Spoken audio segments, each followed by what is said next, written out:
거대한 빙산이 솟았습니다. 하지만 자세히 보면 우리가 버린 스티로폼들. 이게 무슨 며칠 동안 쌓인 것도 아니고 단 오늘 하루 쌓인 게 이양이거든요. 진짜 좀 심각함을 느끼죠. 밀어내버려도 파내버려도 사라지지 않는 무서운 생명력. 매일 토해내는 플라스틱 산입니다. 이 상태로 계속 진행이 되면 수원시뿐만이 아니라 다른 지자체에서도 감당하기 어려울 정도로 양이 증가를 할 거예요. 일반 쓰레기의 사정도 다르지 않습니다. 넘쳐나는 쓰레기에 소각장은 포화 상태고 이게 소각으로도 다 해결이 안 되고 매립도 많이 하잖아요. 매립장도 시한부 운명에 처해 있습니다. 수도권 매립지뿐만 아니라 우리나라 전체적으로 지금 매립지가 부족한 상황이에요. 풍요의 산물 쓰레기, 길을 잃었습니다.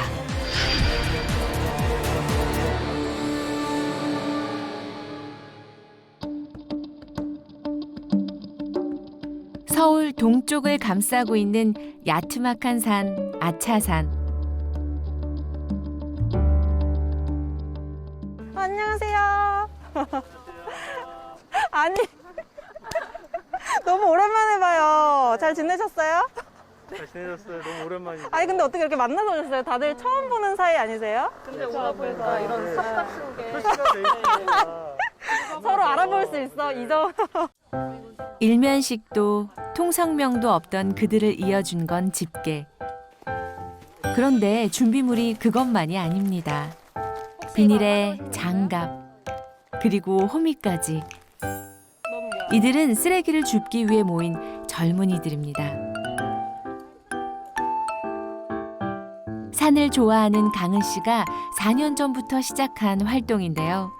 SNS에 날짜와 시간을 공지하면 관심 있는 사람들이 이렇게 모입니다. 가죽?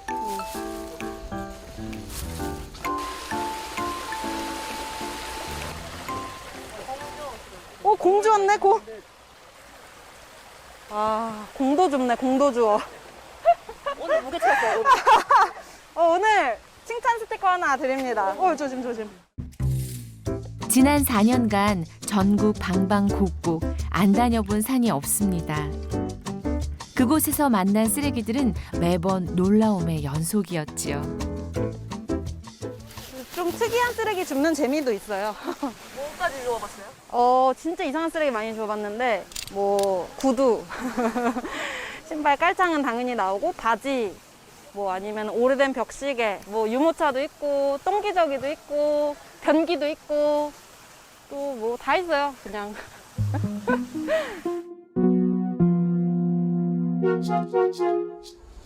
이젠 웬만한 쓰레기를 보고도 놀라지 않는 담대함이 생겼습니다.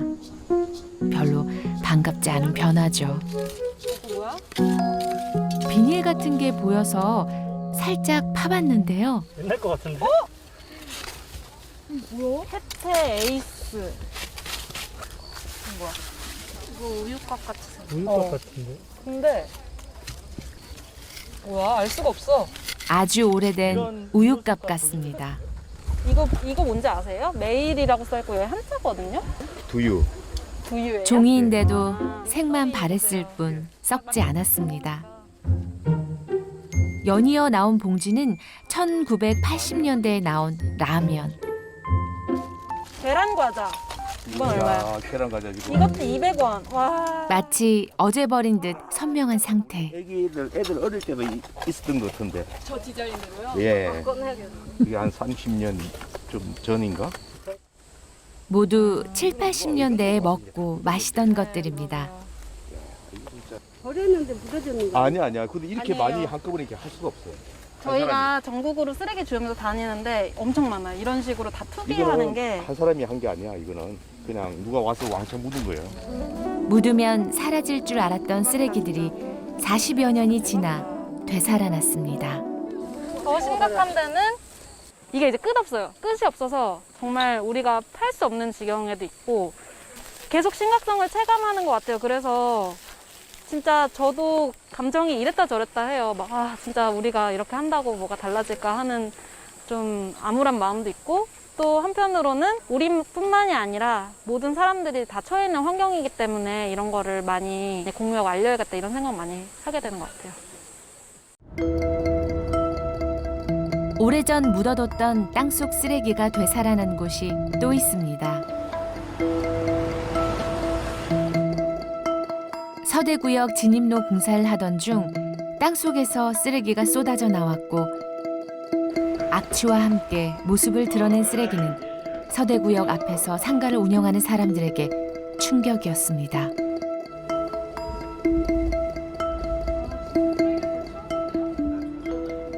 이거 포장 안 되는데 이제요. 여기서부터 열이 쭉 했는데 쓰레기 다 나왔다고. 지금은 왜 아무것도 없어요? 다시 내보자. 보이는 데만 여기도 일부 있어요. 지금 쓰레기 없는 게 아니라 있어요.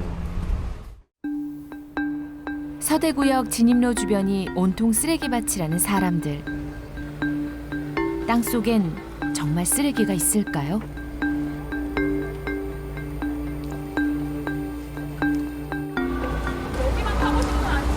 야, 여러 군데 봐봤어요.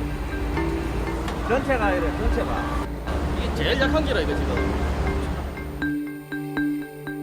2m도 채 파지 않았는데 지독한 악취와 함께 쓰레기가 나오기 시작합니다.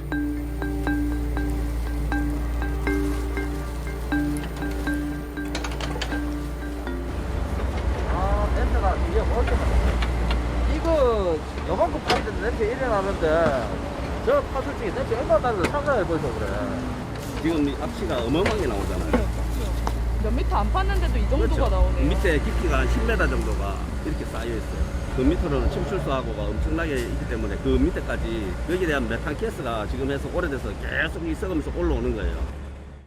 이곳의 쓰레기는 언제 쓰고 버린 걸까요? 예전에 나오던 거예요. 50원이에요. 50원. 오래돼 보이네요. 네, 이거 지금 오래됐는데 연도가 지금 다 지워져서 안 보입니다.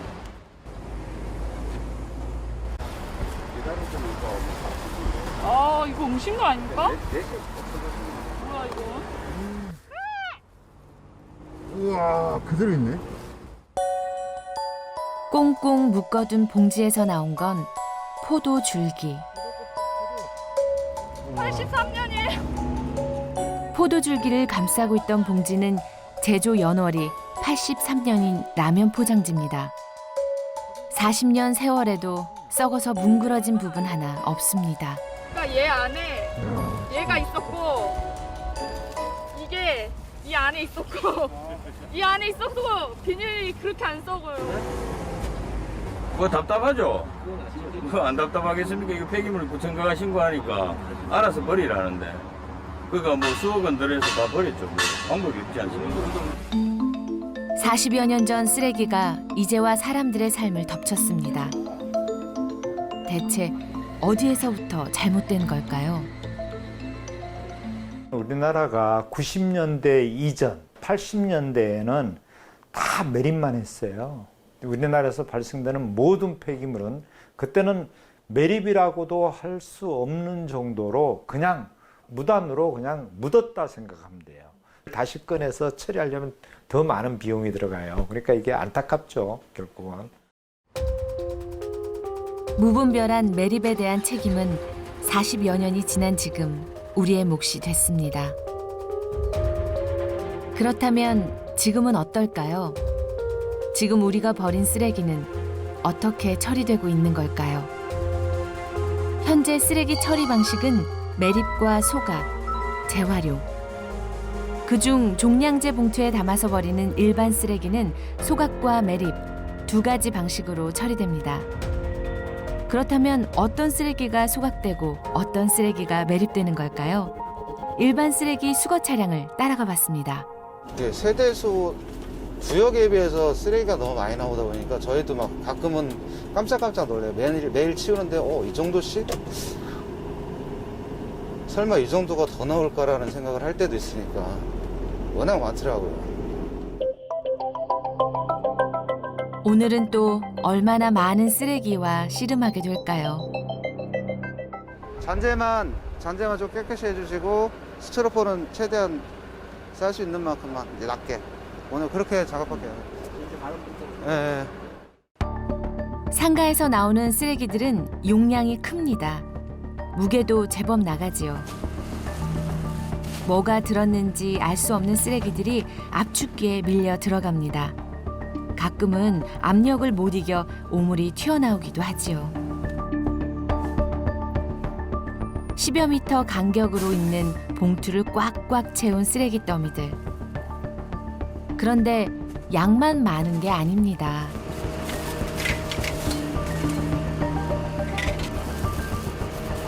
이거는 재활용. 사람들이 재활용하고 쓰레기하고 구분을 해서 버려주셔야 되는데 네, 이렇게 쇠 같은 거는 재활용이 되는데 그냥 일반 쓰레기 봉투를 같이 담아서 버리시면 재활용과 일반 쓰레기를 제대로 분리하지 않은 채 버리는 경우가 많다고 합니다. 수거 도중 만난 재활용 쓰레기 수거팀.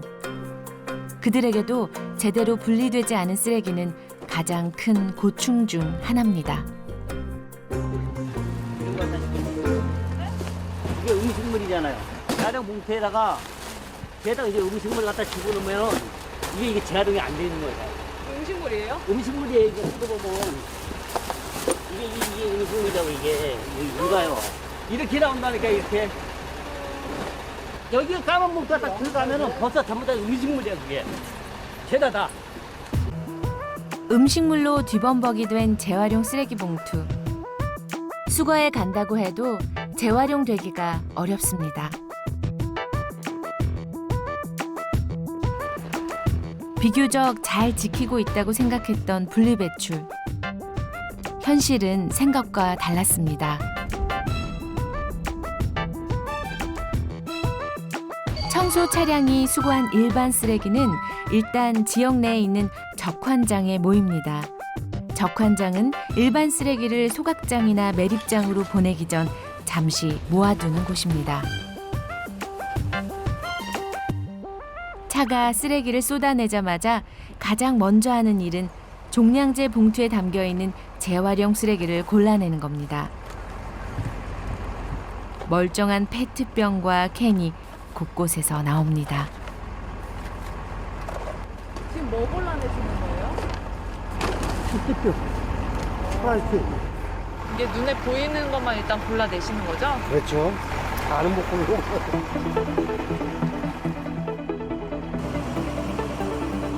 이 쓰레기 봉투 안에 아직 태우거나 매립하지 말아야 할 쓰레기가 또 있을지 모릅니다. 하지만 다음 행선지로 가기 위해 일반 쓰레기 봉투는 8톤짜리 컨테이너에 실립니다. 쓰레기 여행은 아직 끝나지 않았습니다.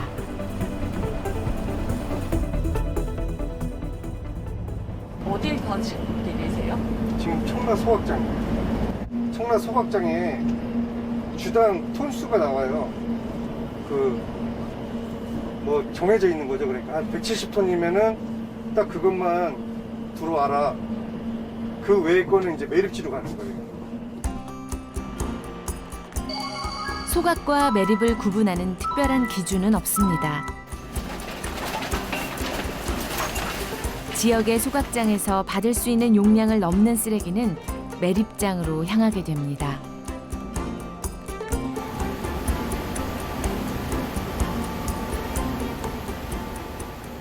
전체 우리나라 쓰레기 중에 20-30%는 소각이 돼야 될 게 매립이 되고 있다는 거예요. 서울시도 1000톤 용량이 모자란다 그랬고 경기도 일원에서도 원래는 소각돼야 될 게 매립되고 있는 양이 꽤 돼요. 구리시하고 남양주가 가깝게 같이 소각을 한다고 했잖아요. 근데 양쪽 걸 이렇게 합치면 소각 용량이 모자라요. 그 나머지는 매립장으로 가는 거예요. 여전히 우리는 적지 않은 양의 쓰레기를 매립하고 있습니다. 서울, 경기, 인천, 수도권 64개 자치구의 쓰레기가 모이는 수도권 매립지. 세계 최대 규모를 자랑하는 이곳으로 매일 25톤 트럭 850여 대가 쓰레기를 가득 싣고 들어옵니다. 쓰레기 반입량을 줄이기 위해 지역별 할당제를 시행하고 있지만 매년 그 할당량을 초과하고 있는 실정이지요. 80년대와 달리 쓰레기 매립은 비교적 위생적으로 이루어지고 있습니다. 방수막을 깔아 쓰레기에서 나오는 침출수가 땅으로 흡수되지 않도록 막고 침출수는 밖으로 뽑아내 정화를 하죠. 메탄가스도 따로 뽑아내 연료로 쓰고 있지만 땅속엔 여전히 썩지 않은 쓰레기들이 있지요. 지난 92년부터 수도권 쓰레기를 받아온 매립장은 2000년 제1매립장이 종료됐고 2018년 제2매립장이 가득 찼습니다. 지금은 제3매립장을 쓰고 있는데 사용기간이 4년밖에 남지 않았습니다.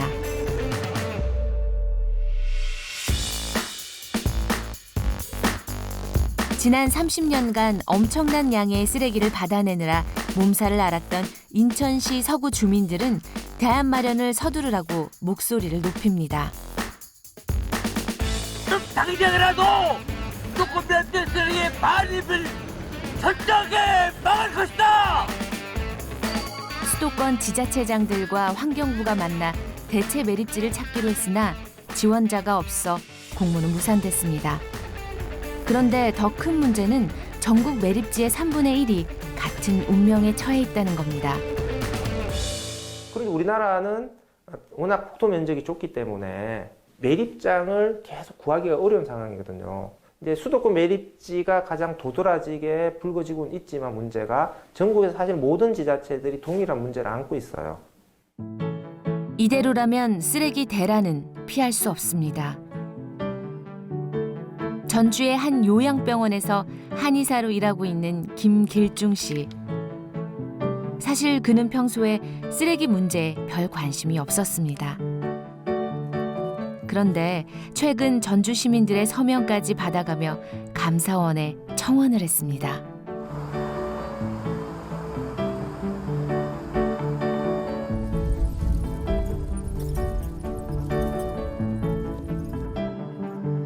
그를 행동하게 만든 건 길을 온통 점령해버린 쓰레기였습니다.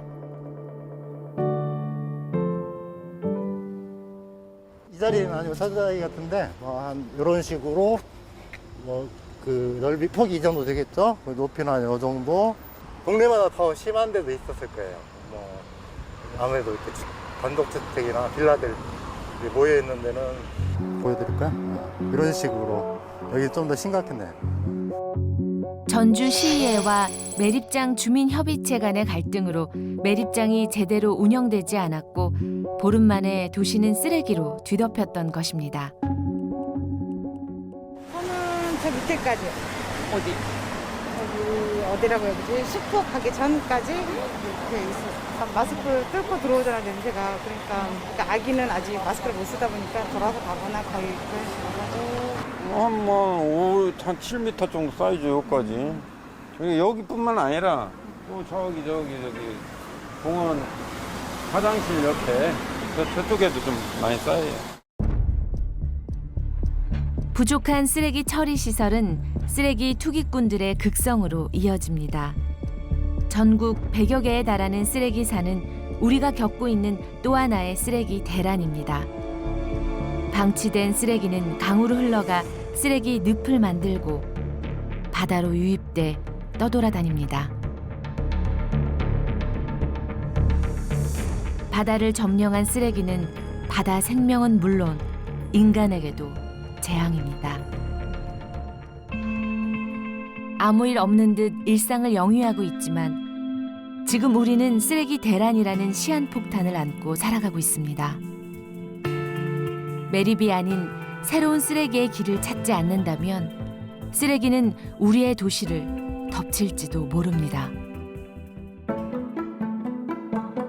강원도 동해시.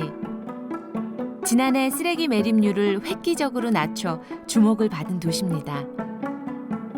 동해시 전역에서 나오는 100톤가량의 일반 쓰레기를 처리하는 곳. 그런데 이곳에서는 조금 특이한 광경이 펼쳐집니다.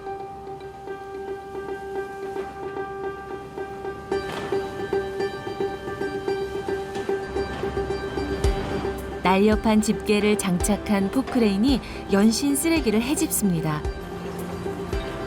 종량제 봉투를 뜯어 그 안에 있는 일반 쓰레기를 모두 꺼내기 위해서인데요. 그렇게 봉투에서 꺼낸 일반 쓰레기는 컨베이어 벨트 위로 올라가 소각용과 매립용으로 분류됩니다. 그중 소각용은 인근 시멘트 회사에 연료로 보내고 불에 타지 않는 쓰레기만 매립을 하는 것이죠. 전철에서 가동 전에 한 70, 전체 반입량이 76% 정도 매립했었는데 지금은 20% 정도로 매립률이 떨어졌으니까 50% 정도 감량이 됐다고 판단하고 있습니다. 어디나 분리배출이 제대로 안 되는 경우가 있네요. 종량제 봉투 안에 상상하지 못하는 여러 가지 너무 많이 버려요. 대표적으로 저희가 좀 여기 특색적으로 많이 들어온 게 어폐기물, 그래도 기계를 매립량을 낮춘 시스템을 보기 위해 여러 지자체에서 견학을 오고 있죠. 그럼 조대는 얼마에 한 번씩 하는 거예요?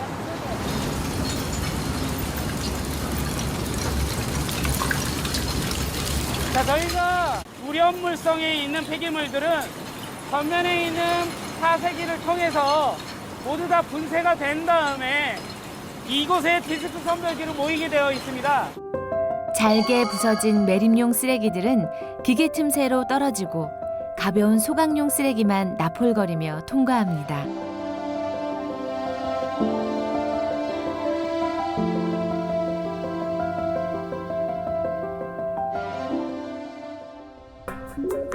그렇게 온전히 불에 타는 것들만 골라낸 쓰레기는 전체 쓰레기 반입량의 70% 정도. 이제 매립장 대신 시멘트 회사로 향합니다.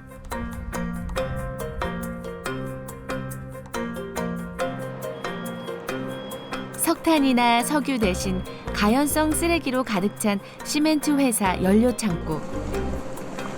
동해시에서 들어온 쓰레기입니다.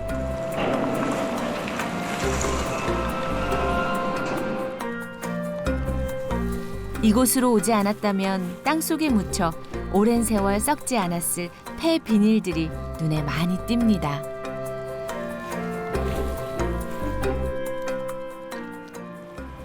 사용하는 데는 문제는 없습니다. 뭔데요? 이게 플라스틱 종류인데요. 이 같은 경우가 아마 PE나 PP 그런 종류. 아, 이런 것도 다 태울 수 있어요? 네, 그렇습니다. 이 합성 소재는 석유계에서 오다 보니까 발열량이 상당히 조금 높습니다. 발열량이 높은 부분도 좀 있고, 그다음에 절대적으로 질소 함량이 낮아서 질소 산화물 발생량이 줄어듭니다. 그래서 이 합성 소재를 사용함으로써 저희 공정에서 나가는 질소 산화물을 줄일 수 있는 중요한 역할을 좀 하고 있습니다. 종량제 봉투에서 찾아낸 쓰레기가 에너지가 됐습니다. 자원순환은 에너지 회수 없이 단순히 소각만 하거나 매립을 하는 쓰레기의 양을 줄이는 가장 좋은 방법입니다. 그렇다면 우리가 분리배출한 재활용 쓰레기는 얼마나 자원으로 쓰이고 있을까요? 동이 트기 전부터 분주한 재활용 선별장. 순서를 기다리는 차량이 길게 늘어서 있습니다. 인천시 서구와 부평구에서 나오는 재활용 쓰레기를 선별하는 곳. 하루 2톤 트럭 120대가량이 들어옵니다. 이 정도의 양을 120여 차례 쏟아붓는 거죠. 정말 어마어마한 양입니다. 코로나 터지고 나서 한 30~40%가 더 늘었어요. 양이. 엄청나게 늘었어요. 일이 많다고 미룰 수도 없습니다. 오늘 안에 다 처리해야 내일 또 들어오는 쓰레기를 분류하니까요.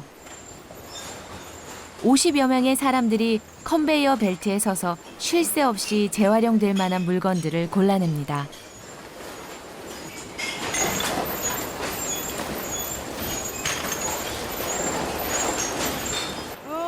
음식을 좀 그만 좀 시켜 먹었으면 좋겠다고. 여기는요, 뭐 우유 이런 것도 고르고 아주 저 네모난 거 사과. 그게 틀려요, 원료가. 지금 안 나오네. 음식 식材많이 붙어서 나오고 음식이 잔뜩 넣어서 나오구나. 그러면 그거는 어떻게 돼요? 너무 지저분한 거 못 쓰죠. 그냥 쓰레기도 남아요. 어느 정도 깨끗한 거는 우리가 쓸 수 있는 거는 여기다 놓고.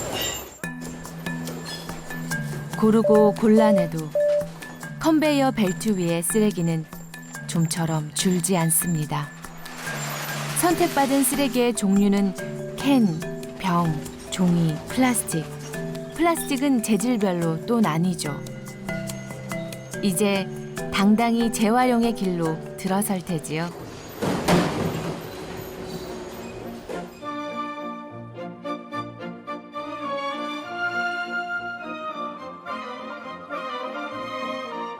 넘쳐나는 배달 용기들. 그나마 깨끗이 씻은 것들은 귀한 자원이 됩니다. 페트병도 사랑받는 재활용 품목이죠.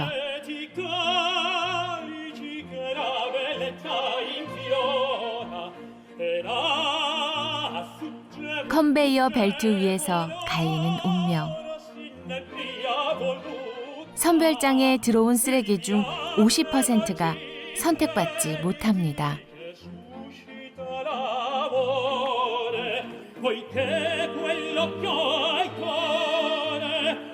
자원 순환의 길, 아직 갈 길이 멉니다.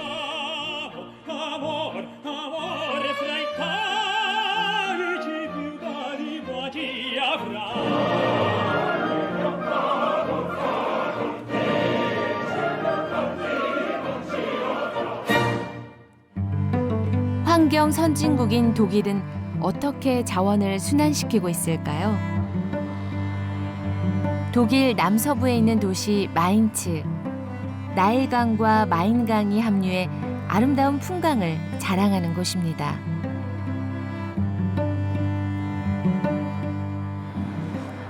이곳에 친환경 기업으로 유명한 세제 공장이 있습니다. 연간 550만 병의 세제를 생산하는 기업인데요. 플라스틱 용기도 자체 제작을 합니다. 그런데 이 병들은 모두 재생 페트 원료로 만들어집니다. 뚜껑 역시 100% 재생 원료입니다. 병과는 다른 재질인 PP, 즉 폴리프로필렌 재생 원료입니다. 이 회사에서 생산되는 제품은 모두 80여 종, 모든 용기에 70에서 100%까지 재생 원료를 사용하고 있습니다. Also hier kann man die verschiedenen Materialarten gut unterscheiden. Dieses durchsichtige Material ist PET, man kennt es aus dem Getränkebereich.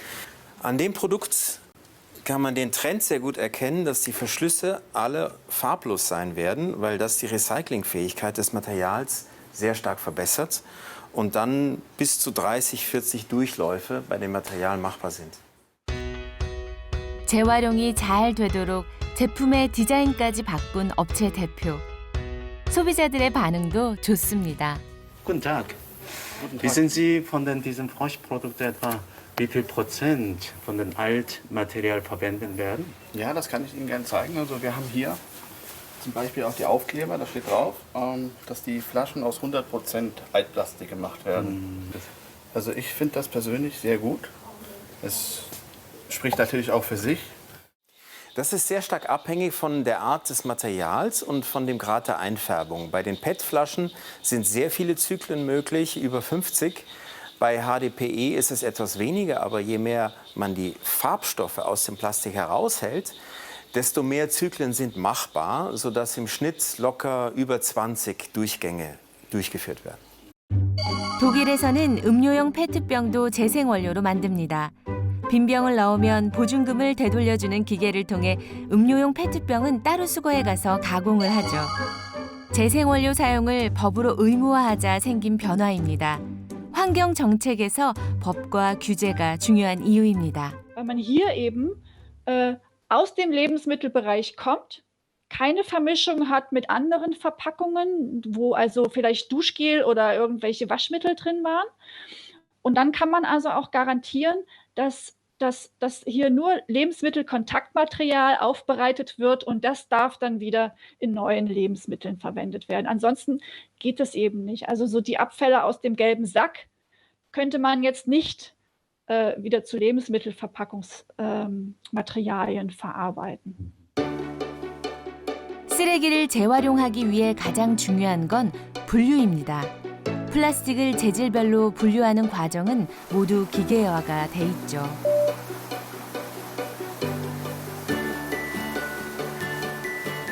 사람은 마지막 단계에서 오류만을 잡아냅니다. 목적이 분명하면 가는 길도 선명해집니다. 병을 병으로 재탄생시키기 위해 음료와 비음료로 나누고 플라스틱을 재질별로 PE, PP, PS로 나눠서 순환을 시킵니다.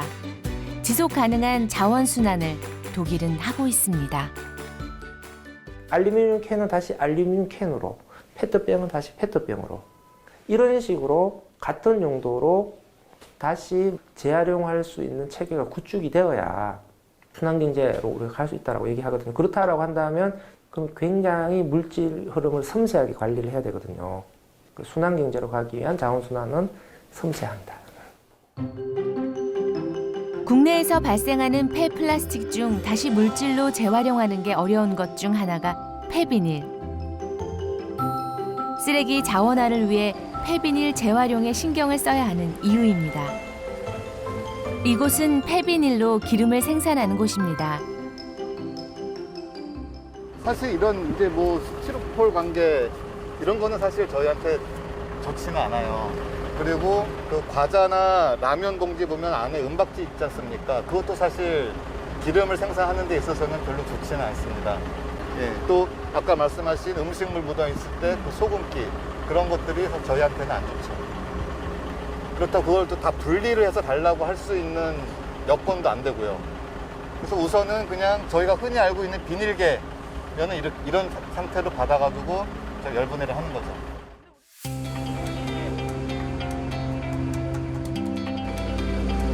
질 좋은 재생기름을 생산하기 위해서 가장 중요한 건 폐비닐의 상태. 오염도가 높은 비닐은 기름도 적게 나오고 질도 나빠지기 때문입니다.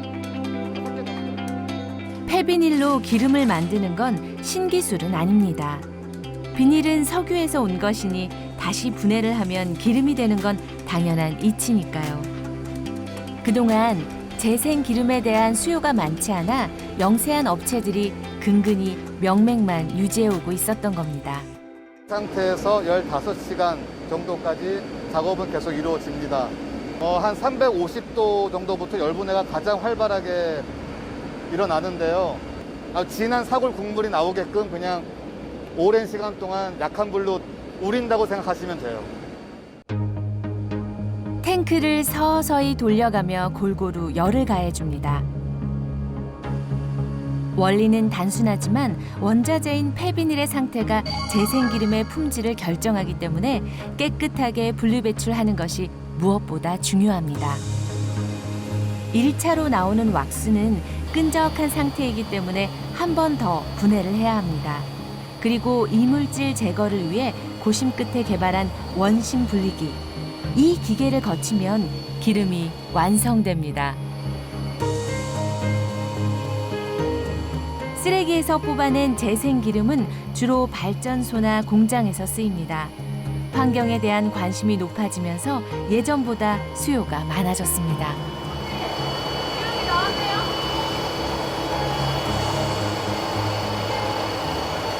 상태가 어때요? 그렇게 잘 나왔어요. 깨끗해요. 그럼에도 보다 질 좋은 기름에 대한 갈증은 여전히 남아 있습니다. 그래서 이것저것 안 해본 것이 없지요. 한 가지 예로 이제 원료에 따라서 투입된 원료에 따라서 기름의 질이 큰 영향을 받는다라고 말씀드렸는데 이거는 올 초에 저희가 KF94 마스크의 부자재만 가지고 처리 및 테스트를 한 적이 있습니다. 그 원자재가 100% PP 단일 재질이거든요. 그리고 오염이 전혀 안 된 순도 100%짜리였습니다. 그거를 한번 처리를 하면 어떤 일이 생길까 저희도 너무 궁금했습니다. 원료가 좋으면 기름이 좋아진다는데 진짜 그렇게 되나 해서 그거를 처리를 한번 해봤는데 처리한 결과가 저희도 놀랐습니다. 그리고 일단 기름 전환율이 거의 100%가 나왔습니다. 거의 뭐 휘발유와 비슷하게 깨끗하게. 재활용 원료로 제품을 만들 때 순도가 중요하다는 걸 다시 한번 확인했습니다. 오염된 폐비닐은 재활용률을 떨어뜨리는 주범입니다. 포천에 있는 한 공장. 1차 선별장에서 분류해온 비닐들이 공장 한켠에 가득합니다. 이런 것들도 다 비닐이 아닐 거고, 여기 보시죠. 마대자루. 그리고 이거 진짜 많아요. PPP 재질의 이제 용기겠죠. 우리 요즘에 그 많이 포장시켜 먹으니까 배달 먹는 용기들, 배달 용기들. 네. 이 안에는 더 할 거예요. 이거 찢어보면 여기 이런 것들 더 할 거예요. 안에 이런 거 사실은 비닐에 들어가면 안 되거든요. 비닐이 유가성이 없기 때문에 돈이 안 되잖아요. 돈 되는 거 빼고 나머지를 한다고요. 여기다 인력을 투입하면 그만큼 인건비가 올라가니까 실제로는 그걸 까보거나 하지 않는다고요. 제대로 분리되지 못한 오염된 폐 비닐을 깨끗하게 처리해주는 공장입니다. 핵심은 바로 이 타격 기술.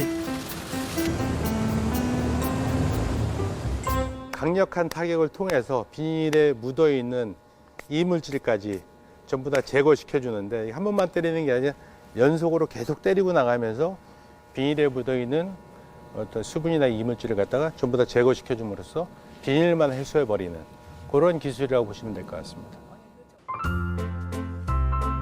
깨끗하게 되살아난 폐비닐들. 이곳에 들어온 폐비닐 중 오염도가 심각한 10%만 폐기 처분되고 나머지는 재생기름을 생산하는 공장으로 가기도 하고 시멘트 회사로 보내지기도 합니다.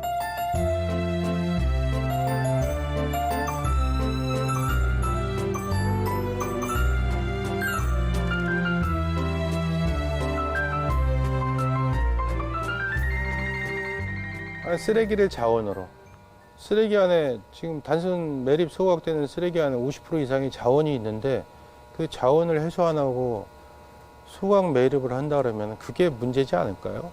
그런 측면에서 저희가 이제 쓰레기하고 진짜 쓰레기고 가짜 쓰레기를 갖다가 분리시키는 한 축, 그 부분이 이루어져야 그 다음에 뭐 다른 방법 여러 가지 방법을 통해서 재활용을 할 수 있으니까 분리되지 않으면은 쓰레기죠. 자원 순환의 시작은 역시 분리배출부터입니다. 인천 서구에 위치한 신현 원마을. 단독주택과 빌라가 많아 쓰레기 관리가 쉽지 않았던 곳이지요. 이곳에 지난 9월 특별한 가게가 생겼습니다. 깨끗한 재활용 쓰레기를 가지고 오면 지역 화폐로 보상해주는 가게입니다. 시작한 지 한 달째 되는 날, 주민들의 호응이 좋습니다.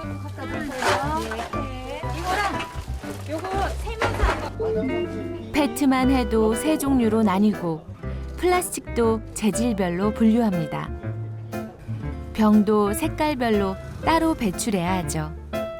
모두 15종류로 나눠야 하는 다소 복잡한 과정. 구청에서 처음 이 사업을 시작할 때만 해도 걱정이 많았습니다.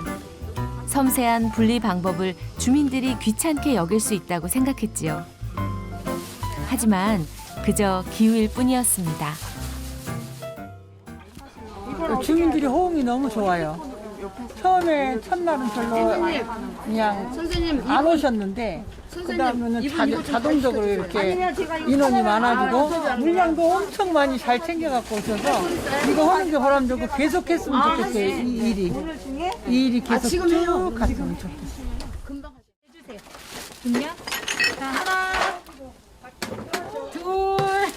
아, 저기 갖다 쉬어. 저기 통으로 가져가 쉬어. 아니야, 게 아니야. 이거 라벨이 안 떠. 이게 철이야 철? 그냥 갈아야지. 자, 안 닦았어요. 그럼 병은 다 빼긴데요? 이거는 닦았어요. 신기하죠? 근데 하나예요. 갈색 병입니다. 플라스틱 같은 거 파는데 돈 들어오는 재미. 그냥 분리수거하는 거 자체가 저는 몰랐었거든요, 잘. 근데 재밌더라고요. 재밌고 애기도 해요. 지금 27개월인데 같이 분리수거를 해요. 안 닦은 병은 다시 가져가야 하지만 그래도 좋습니다. 덕분에 분리배출 방법도 익히고 아이 간식값도 버니까요.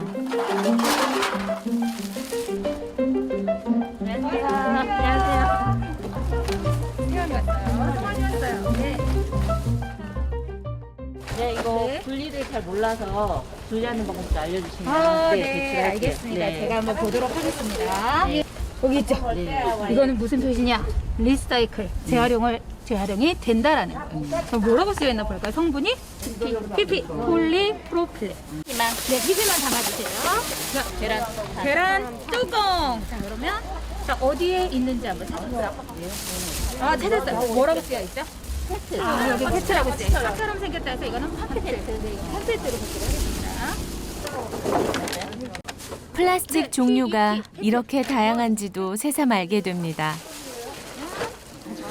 한 2, 3년 된 것 같아요. 왜냐면 화요일마다 가져와야 되는데 지난주에는 이제 캔이랑 그냥 페트병은 분리하기가 쉬워서 그것만 지난주에 가져왔고 또 여기가 너무 바쁘신 것 같아서 이거 가져오면 분리하는데 시간이 너무 오래 걸릴까 봐 오늘은 조금 사람 없을 때 방문하려고 제가 그 아들이랑 같이 와가지고 배우면서 지금 그냥 다음번에 이제 집에서 제가 이제 조금 분리하는데 좀 쉬울 것 같아요, 이제. 네네네. 하기가 좀 수월할 것 같아요, 이제.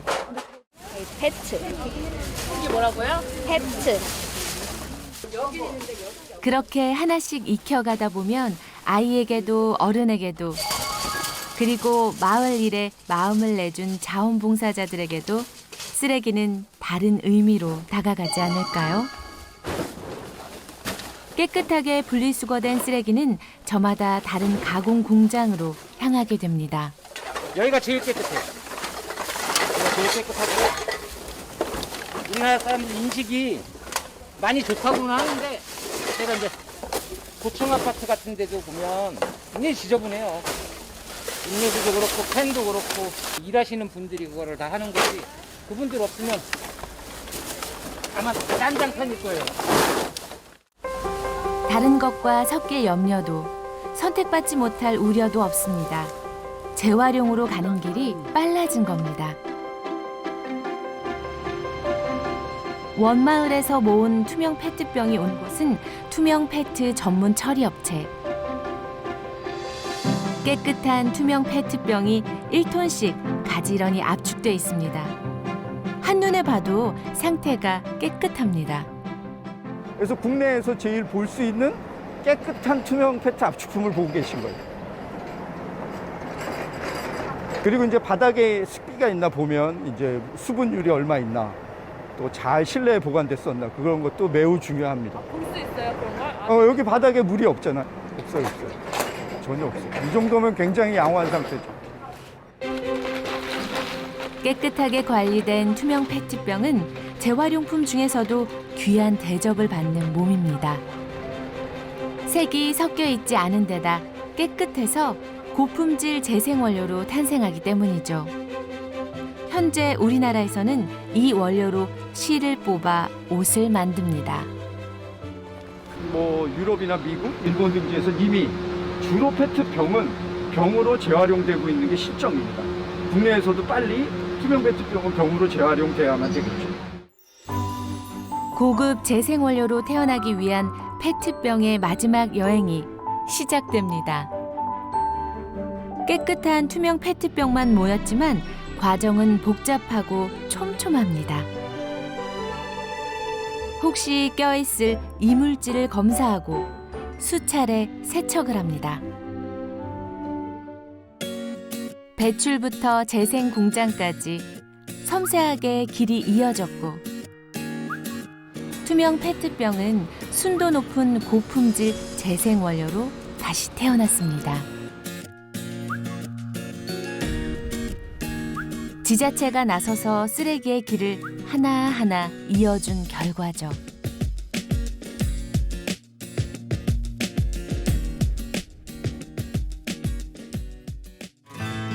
하지만 자원순환을 위한 도전은 이제부터 시작입니다. 수도권 매립지 옆에 조성할 리사이클링 센터, 자동화된 공공선별장을 중심으로 고품질 재활용품을 관리할 유통지원센터와 기름을 짜낼 폐비닐 플라스틱 재활용 센터를 운영할 계획입니다. 그렇게 지자체 내에서 발생하는 모든 재활용 쓰레기의 길을 만들고 관리해 소각이나 매립되는 쓰레기를 줄이는 것, 그리고 민간 사업자를 통해 다양한 기술을 개발하는 것, 서구청이 가려는 길입니다. 생활 폐기물은 지자체 장의 책임이기 때문에 지자체 장이 안 움직이면 해결이 안 돼요. 그래서 이 폐기물 처리에 대한 걸 이해를 하고 폐기물 처리 흐름에 따라서 시설을 정비를 해야 되는 거죠. 폐기물 관리 우선순위라고 하는 게 있거든요. 그러니까 제일 좋은 것부터 이렇게 순위를 매긴 건데, 제일 좋은 게 리듀서 줄이는 거고, 그 다음에 재사용하는 거고, 그 다음에 재활용하는 거고, 그 다음에 어쩔 수 없이 쓰레기를 처리해야 된다면은 쓰레기를 태워서 에너지를 회수하는 거고, 그냥 에너지를 회수하지 않고 태우는 거고, 그리고 제일 나쁜 것이 매립인 거고. 쓰레기를 매립하는 방식은 현대사회에서는 가장 부적절한 쓰레기 처리 방법이라고 생각을 합니다. 자연으로 되돌아가지 못한 오래된 쓰레기가 되살아나 지금 우리에게 묻습니다. 우리는 지금 쓰레기를 제대로 버리고 있냐고, 쓰레기는 제 갈 길을 잘 찾았냐고. 조금만 신경 쓰고 조금만 배려하면 발견할 수 있는 쓰레기의 가치들. 더 늦기 전에 쓰레기의 길을 찾아줘야 합니다. 자원순환, 우리 모두를 위한 선택입니다.